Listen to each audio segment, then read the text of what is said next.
Hello students, welcome you all in today's class. I am Amita, lecturer biology, Government Senior Secondary School Mahindarganj Rajpura, district Patiala. Students, आज हम new chapter start करने जा रहे हैं, that is chapter number 12, mineral nutrition. बेटे, इससे पहले कि हम ये टॉपिक स्टार्ट करें, आपको पता होना चाहिए कि न्यूट्रिशन क्या होती है. How can we define nutrition? Nutrition बेटे समझने के लिए सपोज जो भी हम फूड खाते हैं वो हमारी बॉडी में जाके हमें कितनी एनर्जी देता है, क्या प्रोसेस होती है उस फूड से, कितनी हमारी ग्रोथ एंड डेवलपमेंट होती है, इन सब को हम बोलते हैं न्यूट्रिशन. तो अब जैसे हमने बचपन से ही पढ़ा हुआ है कि हमें बैलेंस डाइट खानी चाहिए. बैलेंस डाइट वो होती है जिसमें फूड के सारे कंपोनेंट्स होते हैं, जैसे प्रोटीन्स भी हों, विटामिन्स भी हों, कार्बोहाइड्रेट्स भी हों, उसमें मिनरल्स भी होने चाहिए, उसमें रफ वेज भी होनी चाहिए, उसमें फ़ैट्स भी होने चाहिए. ये सारे कंपोनेंट्स अगर प्रॉपर अमाउंट में है तो हम बोलते हैं कि हम बैलेंस डाइट ले रहे हैं और हम एक अच्छी न्यूट्रिशन ले रहे हैं.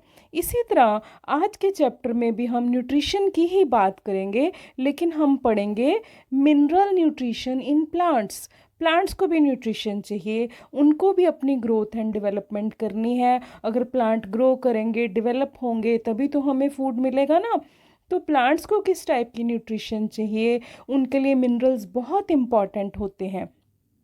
तो आज के टॉपिक में हम पढ़ेंगे mineral nutrition in plants. Okay students, तो ये मिनरल्स जो होते हैं मोस्टली सॉइल में होते हैं. अगर एक अच्छी फर्टाइल सॉइल है तो उसमें बहुत से मिनरल्स पाए जाते हैं.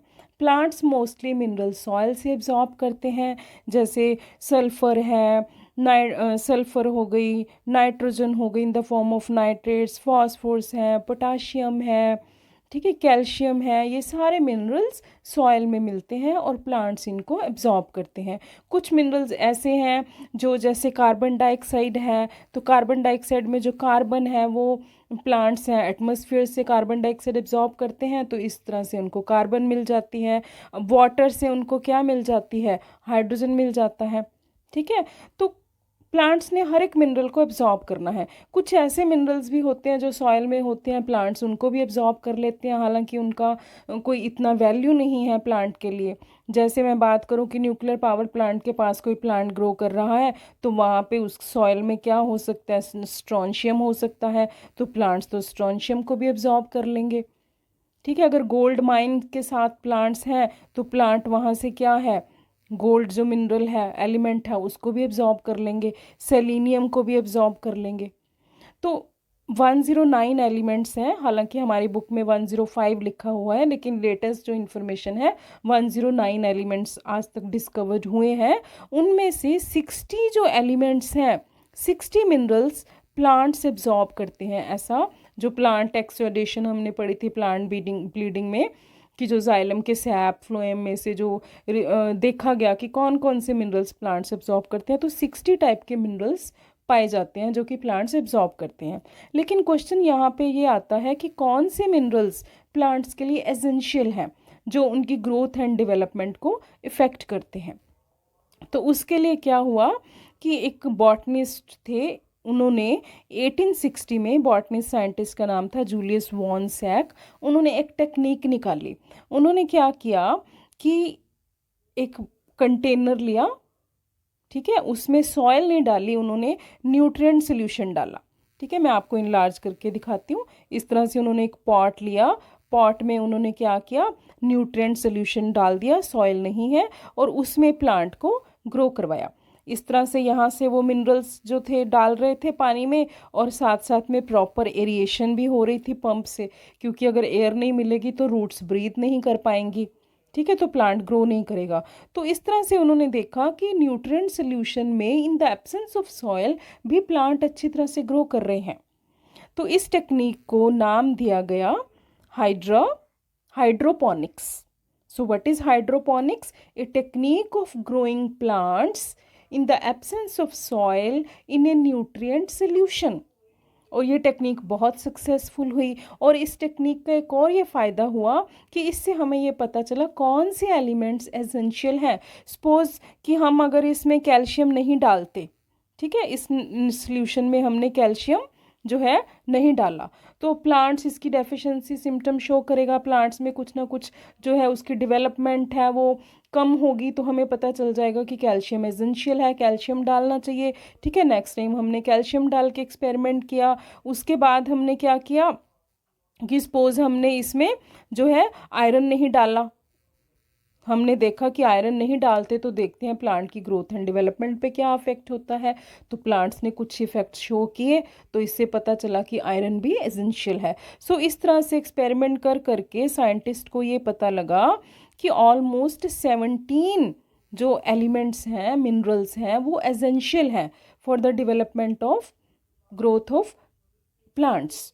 ठीक है, सो इस तरह से हाइड्रोपोनिक्स के दो फायदे हुए। एक तो हमें पता चला कि कौन से मिनरल्स एसेंशियल हैं, और दूसरा इस टेक्निक से क्या हुआ कि विदाउट सॉइल प्लांट्स ग्रो करने जो हैं आने लग गए। और ये टेक्निक इतनी पॉपुलर हुई कि उसके बाद तो कमर्शियल स्केल पे, लार्ज स्केल पे प्लांट्स हैं जो हाइड्रोपोनिक्स टेक्निक से ग्रो किए जाते हैं। ये डायग्राम भी हमारी बुक में है, ये भी सिमिलर डायग्राम है। इसमें इन्होंने एक प्लांट की जगह पे बहुत सारे प्लांट्स ग्रो करके दिखाए हुए हैं। जैसे आप देख रहे हो कि एक लार्ज साइज टैंक है, उसमें क्या डाला, न्यूट्रिएंट सोल्यूशन डाला। अब यहाँ से पंपिंग करेंगे, जब पंप करेंगे तो पानी जो है ये जो लंबी लंबी पाइप्स हैं उनमें से जाएगा।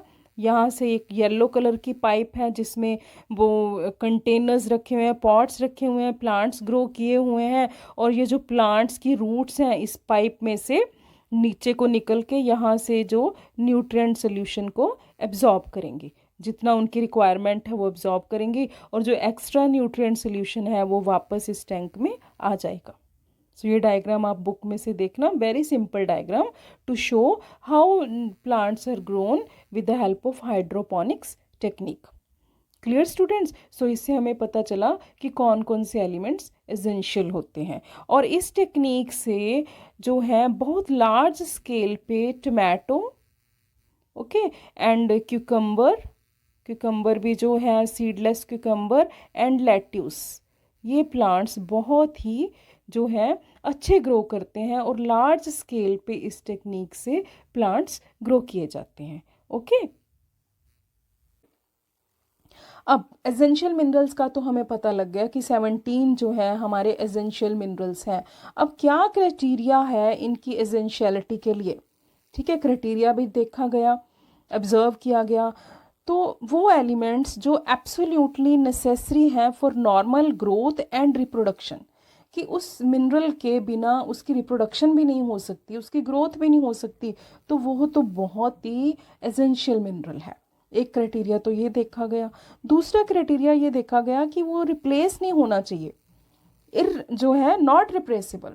कि सपोज हमें मैग्नीशियम की रिक्वायरमेंट है, मैग्नीशियम नहीं मिल रहा, तो हमने क्या किया, आयरन डाल दिया, तो भी प्लांट को कोई इफेक्ट नहीं पड़ा, तो फिर वो एसेंशियल नहीं है। मैग्नीशियम चाहिए तो मैग्नीशियम ही चाहिए, उसको रिप्लेस नहीं कर सकते, तो फिर क्या हुआ, इस तरह से जो मैग्नीशियम एसेंशियल एलिमेंट है। थर्ड क्या हुआ, element must be directly involve in the metabolism, directly involve होना चाहिए, इनडायरेक्टली इन्वॉल्वमेंट नहीं होनी चाहिए। तो ये 3 क्राइटेरियाज हैं for determining the essentiality of mineral elements. ठीक है स्टूडेंट्स? अब एसेंशियल एलिमेंट्स को फर्दर 2 ब्रॉड कैटेगरीज में डिवाइड किया गया depending upon their quantitative requirement, कि कितने अमाउंट में चाहिए वो मिनरल्स। तो 2 कैटेगरीज में डिवाइड किया, मैक्रोन्यूट्रिएंट्स एंड माइक्रोन्यूट्रिएंट्स।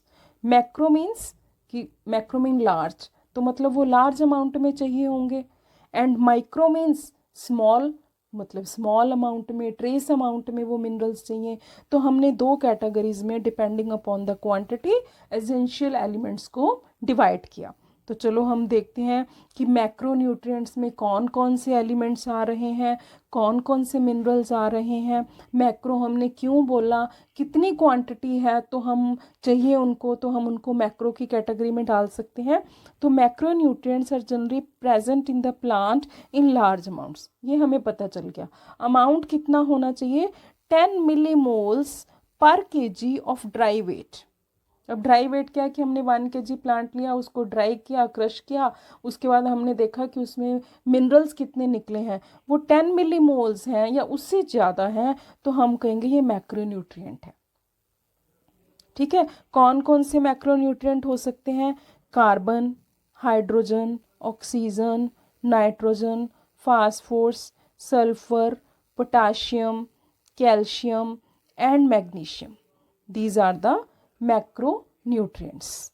अब आप इसमें देखो, अगर आपको लर्न करने में थोड़ा मैं आपको ट्रिक बताऊं कि जितने भी ये सिंगल जो वर्ड हैं ये सारे क्या हैं, मैक्रो हैं। इसमें 2 ही आते हैं, कैल्शियम एंड मैग्नीशियम, जिसमें 2 वर्ड्स Ca और Mg यूज़ होते हैं, बाकी जितने भी हैं वो सिंगल वर्ड हैं, तो वो हमारे क्या है, मैक्रो। एक्सेप्शन बोरोन है, वो हम माइक्रो में पढ़ेंगे। ठीक है, so these are the macronutrients which are required in large amount. अब हम काउंट करें कितने हैं मैक्रो, 1 2 3 4 5 6 7 8 एंड 9 हमारे मैक्रोन्यूट्रिएंट्स हैं। आप मैक्रो लर्न कर लो, बाकी जितने भी हैं वो क्या होंगे, माइक्रो होंगे। आप इस टेक्निक से भी लर्न कर सकते हो। Clear. Micronutrients, micro mean small, जो न्यूट्रिएंट्स स्मॉल अमाउंट में, ट्रेस अमाउंट में चाहिए उनको हम बोलते हैं माइक्रोन्यूट्रिएंट्स और ट्रेस एलिमेंट्स या न्यूट्रिएंट्स। तो they are required in very small amount, less than, ठीक है, less than 10 millimoles of 1 kg dry weight. 1 kg dry weight है जो प्लांट का, अगर उसमें 10 मिलीमोल से कम है न्यूट्रिएंट हमें मिलते हैं, तो हम बोलेंगे कि ये माइक्रोन्यूट्रिएंट्स हैं। कौन कौन से हैं, आयरन है, मैंगनीज है, ठीक है, कॉपर है, मॉलिब्डेनम है, जिंक है, बोरोन, क्लोरीन, ठीक है, एंड निकल। अब देखो जितने भी दो हैं जो वर्ड्स, वो सारे कौन से हैं, मैक्रो एक्सेप्शन बोरोन, जिसमें एक सिंगल भी है। एक तो ये ट्रिक है इनको लर्न करने की। ठीक है, आप लर्न कर सकते हो कि जितने भी 2 वर्ड्स में लिखे हुए हैं उनके इंग्लिश अल्फ़ाबेट्स हैं वो माइक्रो हैं, exception boron. Okay, so these are the micro nutrients. अब ये 17 हो गए, हाँ आप काउंट कर लें, 9 हमारे मैक्रो थे। ये कितने हैं, 1 2 3 4 5 6 7 एंड 8। 9 हमारे मैक्रो थे, 8 हमारे माइक्रो हैं। टोटल हमारे कितने हो गए, 17 एसेंशियल एलिमेंट्स। इनके अलावा कुछ बेनिफिशियल एलिमेंट्स भी देखे गए हैं जो प्लांट्स को चाहिए, हायर प्लांट्स को, जैसे सोडियम है, सिलिकॉन है, कोबाल्ट है, सेलेनियम है, ये भी कुछ बेनिफिशियल एलिमेंट्स हैं। ओके, चलो अब हम देखते हैं कि इन एसेंशियल एलिमेंट्स को फर्दर 4 ब्रॉड कैटेगरीज में डिवाइड किया गया है on the basis of their diverse functions, कि मेनली वो क्या क्या डिफरेंट काम कर रहे हैं, हर एक प्लांट में वो काम कॉमन है, कौन से उनके 4 जो ब्रॉड फंक्शंस हैं और उनकी 4 कैटेगरीज हैं। ठीक है, पहला फंक्शन क्या है उनका कि जो मिनरल एसेंशियल एलिमेंट्स हैं they are components of biomolecules. अब देखो बायोमोलिक्यूल्स, हमारा प्रोटीन भी है, तो प्रोटीन में हमें क्या चाहिए बनाने के लिए, अमीनो एसिड चाहिए, अमीनो एसिड के लिए नाइट्रोजन भी चाहिए, तो नाइट्रोजन एसेंशियल एलिमेंट हो गया। ठीक है, स्ट्रक्चरल एलिमेंट भी है ये।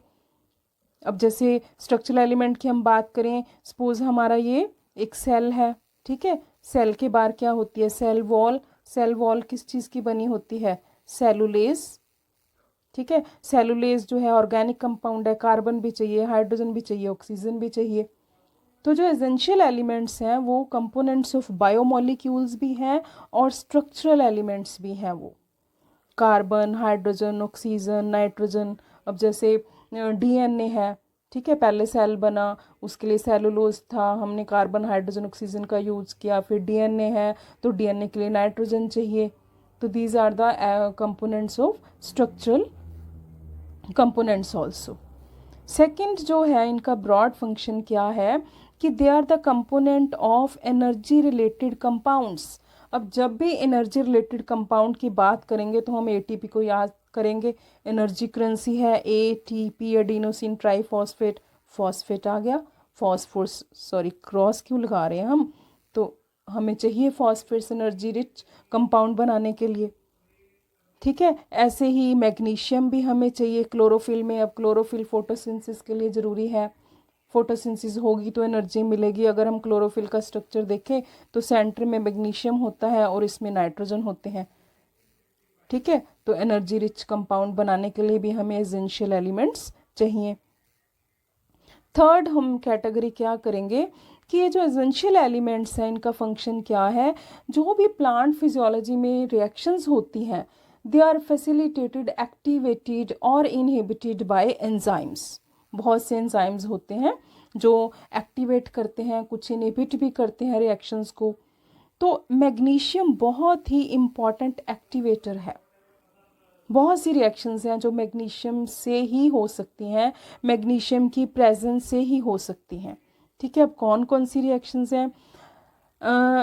फोटोसिंथेसिस में C3 एंड C4 साइकिल चलते हैं। ठीक है, तो उनमें क्या है, एक कंपाउंड है राइबोलोस बाइफॉस्फेट कार्बोक्सिलेस ऑक्सीजनेस। ठीक है, और एक एंजाइम है रुबिस्को। हम एंजाइम की बात करते हैं रुबिस्को की, जो कि मोस्ट अबंडेंट प्रोटीन है इन द होल वर्ल्ड। ये भी क्वेश्चन आ जाता है। ठीक है, रुबिस्को को एक्टिवेट करने के लिए मैग्नीशियम आयन चाहिए। अब रुबिस्को कौन सी रिएक्शन को एक्टिवेट करता है वो भी मैं आपको भी दिखाती हूँ। पहले आप समझ लो कि रुबिस्को को एक्टिवेट करने के लिए मैग्नीशियम की ज़रूरत है। ऐसे ही एक एंजाइम है पेपकेस, उसको एक्टिवेट करने के लिए भी मैग्नीशियम की ज़रूरत है। ठीक है, दोनों ही जो हैं कार्बन फिक्सेशन में यानी कि फोटोसिंथेसिस में यूज़ होते हैं दोनों एंजाइम। ओके, तो अब हम देखते हैं कि ये जो रुबिस्को है इसको कौन सी रिएक्शन है जिसमें रुबिस्को का यूज़ होता है। अगर हम C3 पाथवे देखें जिसमें फर्स्ट प्रोडक्ट हमारा 3 कार्बन कंपाउंड बनता है RuBP, एक कंपाउंड है, कार्बन डाइऑक्साइड मिली इसके साथ, तो इसने 3PGA 3 फास्फोग्लिसरेट के 2 कंपाउंड्स बना दिए। रुबिस्को चाहिए इस रिएक्शन के लिए और रुबिस्को को एक्टिवेट करेगा मैग्नीशियम आयंस। तो कितना इम्पॉर्टेंट है मैग्नीशियम। रुबिस्को अगर एक्टिवेट नहीं होगा तो C3 पाथवे फोटोसिंथेसिस नहीं होगी। ऐसे ही C4 पाथवे है। C4 पाथवे क्यों बोलते हैं? क्योंकि फर्स्ट कार्बन फिक्स जो कंपाउंड है वो 4 कार्बन का है। इसमें पेप, ठीक है, फास्फोइनोल पायरुवेट है जो कार्बन डाइऑक्साइड के साथ लगेगा। एंजाइम है पेप कार्बोक्सिलेस या पेपकेस, इसको एक्टिवेट करने के लिए भी हमें मैग्नीशियम आयंस चाहिए, तभी हमारा 4 कार्बन कंपाउंड बनेगा, फिक्स होगी कार्बन डाइऑक्साइड।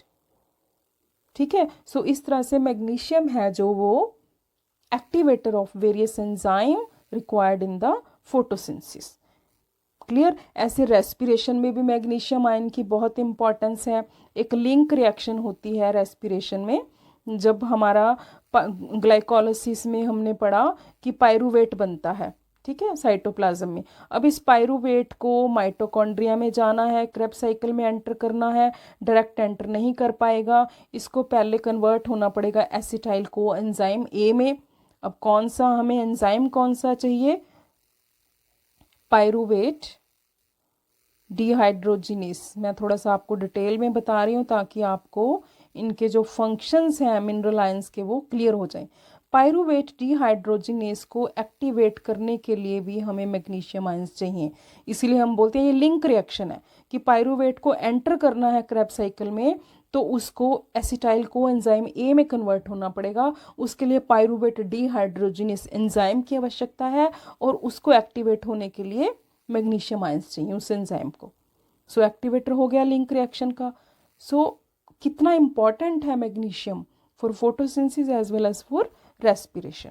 ऐसे एक जिंक है, जिंक ये क्या है? Activator of alcohol dehydrogenase enzyme है। जब एनारोबिक मेटाबॉलिज्म होता है प्लांट में कभी कभी तो जिंक जो है एक्टिवेट करता है अल्कोहल डिहाइड्रोजिनेज को।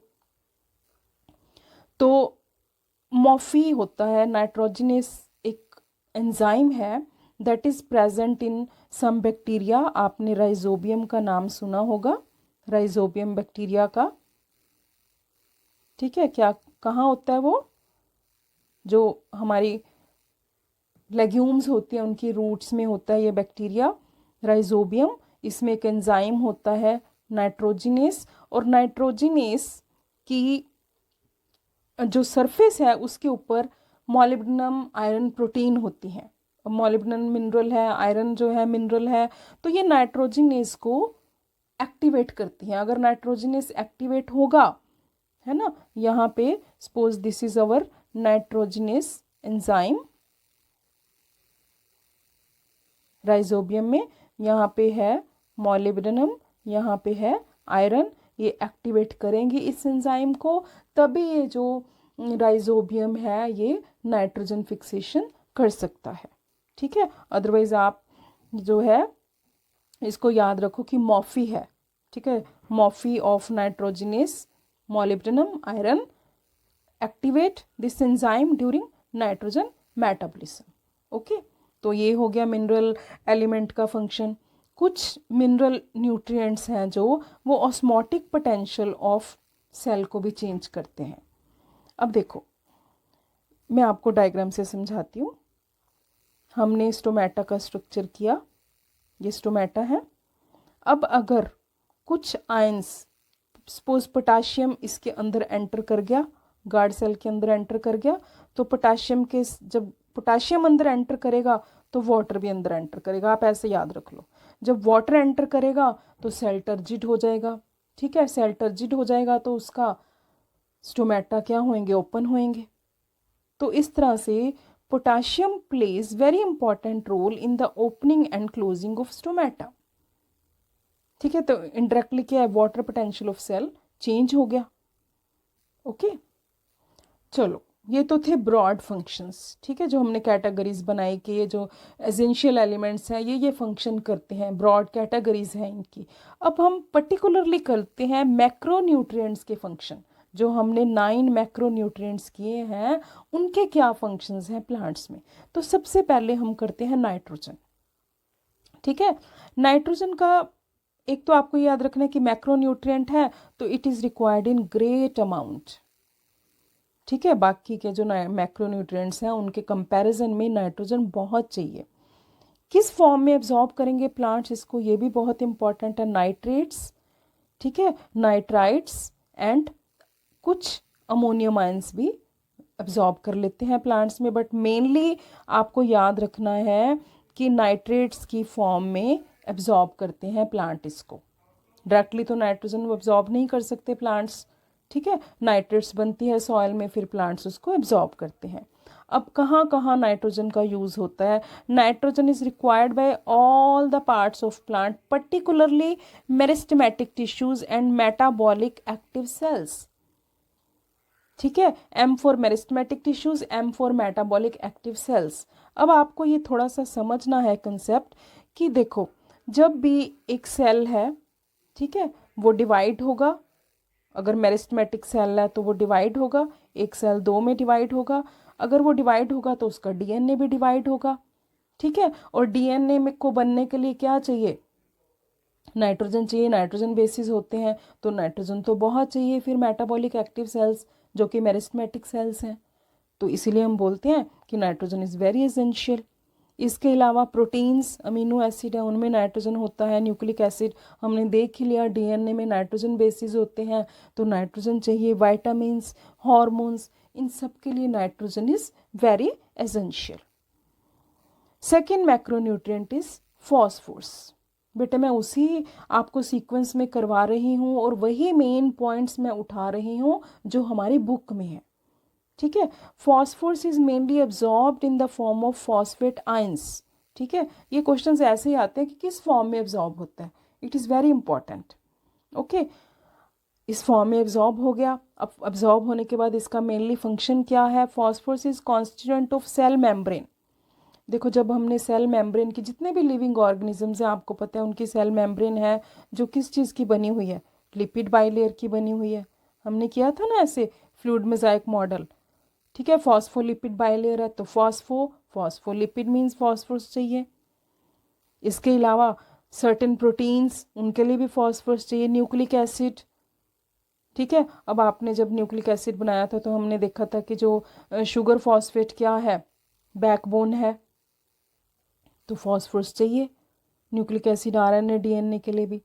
फॉस्फोराइलेशन रिएक्शंस के लिए फॉस्फोरस चाहिए। फॉस्फोराइलेशन रिएक्शंस क्या होती हैं, जब एडीपी किस में चेंज हो जाता है, एटीपी में, तो हमें फॉस्फोरस चाहिए, उनको बोलते हैं phosphorylation reactions. So this is the role of phosphorus. अब हम चलते हैं रोल ऑफ पोटाशियम। पोटाशियम अभी हमने डिस्कस किया कि turgidity of cells, opening and closing of stomata, उसके लिए मेरिस्टेमेटिक टिश्यूज़ जो हैं, बर्ड्स हैं, लीव्स हैं, रूट टिप्स हैं, उनको पोटाशियम चाहिए। क्योंकि देखो इन जो ऑर्गन्स हैं इन्होंने ग्रो करना है, और जब कोई सेल टर्जिड होगा, अगर उसमें पोटाशियम गया तो मैंने बोला उसमें क्या जाएगा, साथ के साथ वाटर भी जाएगा, सेल का साइज़ इंक्रीज होगा, सेल का साइज़ इंक्रीज होगा तो सेल की ग्रोथ होगी। ओके, तो मेरिस्टेमेटिक टिश्यूज़ में पोटाशियम चाहिए, बर्ड्स में, लीव्स में, रूट टिप्स में पोटाशियम इज़ वेरी इंपॉर्टेंट। और इसके अलावा हमें पता ही है कि opening and closing of stomata के लिए तो चाहिए। एनायन कैटायन बैलेंस भी बनाता है, ठीक है। प्रोटीन सिंथेसिस में भी पोटाशियम चाहिए, कुछ एंजाइम की एक्टिवेशन के लिए भी पोटाशियम चाहिए। तो ये सारी जो यूजेस हैं बेटे आपको लर्न करनी पड़ेंगी, वेरी इंपॉर्टेंट फॉर 1 मार्क को जो है पॉइंट ऑफ व्यू। ओके, या एमसीक्यू बहुत आते हैं इन टॉपिक्स में से। Calcium, another macronutrient is calcium. It is absorbed in the form of calcium ions. Calcium भी मेरिस्टेमेटिक एंड डिफ्रेंशिएटिंग टिश्यू के लिए चाहिए, ठीक है। During cell division it is used in the synthesis of cell wall, particularly as calcium pectate in the middle lamella. अब ये क्या लिखा है, देखो जब भी सेल डिवीजन होगी, कलर चेंज करते हैं हम, ठीक है। जब भी सेल डिवीजन होगी, ठीक है, 2 सेल्स बनेंगे तो इनकी सेल वॉल जो है आपस में जुड़ी होती हैं, किससे, मिडल लैमेला से। मिडल लैमेला किस चीज़ की बनी हुई है, कैल्शियम पैक्टेट की। अब कैल्शियम पैक्टेट में कैल्शियम चाहिए, कैल्शियम होगा तो मिडल लैमेला बनेगी, ठीक है। तो it is very important for meristematic tissue, क्योंकि वही तो डिवाइड होंगे तो सेल वॉल बनेगी, सेल वॉल आपस में जुड़ेंगी तो मिडल कैल्शियम पैक्टेट हमें चाहिए। So very important, it is a structural component. इसके अलावा माइटोटिक स्पिंडल बनाने के लिए भी कैल्शियम चाहिए। जब हमने माइटोसिस की थी तो हमने देखा था कि जो 2 पोल्स हैं उनके बीच में स्पिंडल बनती है, जहाँ पे क्या होते हैं, क्रोमोसोम अरेंज होते हैं। तो ये जो स्पिंडल है इसको बनाने के लिए भी कैल्शियम की आवश्यकता है। It accumulates in the older leaves, very important. Calcium है जो वो इमोबाइल एलिमेंट है, ये मूव नहीं कर सकता मिनरल। तो जब लीव्स मैच्योर होएंगे, डेड होने लगेंगे तो उनमें कैल्शियम जो है भर जाएगा, सॉइल में गिरेंगे, फिर सॉइल में इसकी जो रिसर्कुलेशन हो जाएगी। It is also important for the normal functioning of cell membrane. It activates certain enzymes. It plays important role in regulating metabolic activities. Okay. Another macronutrient is magnesium.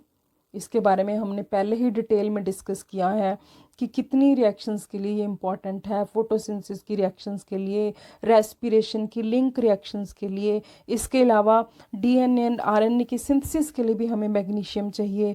Structure of chlorophyll भी हमने देखा, उसके centre में magnesium है। And ribosome structure, देखो जब हमने translation की थी तो जो 2 सब यूनिट थे राइबोसोम के, उनको कनेक्ट करने के लिए भी हमें मैग्नीशियम चाहिए, ठीक है। So it maintain the ribosome structure. Another macronutrient is sulphur. It is absorbed in the form of sulphate ions. It is present in 2 amino acids. याद रखना है आपको कौन से अमीनो एसिड्स में सल्फर है, cysteine and methionine. It is also constituent of several coenzyme, vitamins, thiamine जिसको B1 बोलते हैं उसमें भी सल्फर है, बायोटीन जिसको B7 बोलते हैं उसमें भी सल्फर है, कोएंजाइम उसमें भी सल्फर है, एंड फेरिडॉक्सिन। जेड स्कीम हमने जब की थी तो लास्ट जो इलेक्ट्रॉन एक्सेप्टर था फेरिडॉक्सिन उसमें भी सल्फर है। ठीक है, so sulphur is very important macro nutrient. So students आज हमने मैक्रो न्यूट्रिएंट्स कवर किए हैं कि कौन कौन से मैक्रो न्यूट्रिएंट्स हैं, 9 मैक्रो न्यूट्रिएंट्स हैं, किस फॉर्म में एब्जॉर्ब होते हैं वो, और कौन कौन सी उनके फंक्शंस हैं या किन किन मॉलिक्यूल्स के वो कंपोनेंट्स हैं। Clear? So this is all for today's lecture. We will meet in the next lecture with a new topic. We will cover micronutrients. Till then, study well, learn well, and have a nice day. Thank you.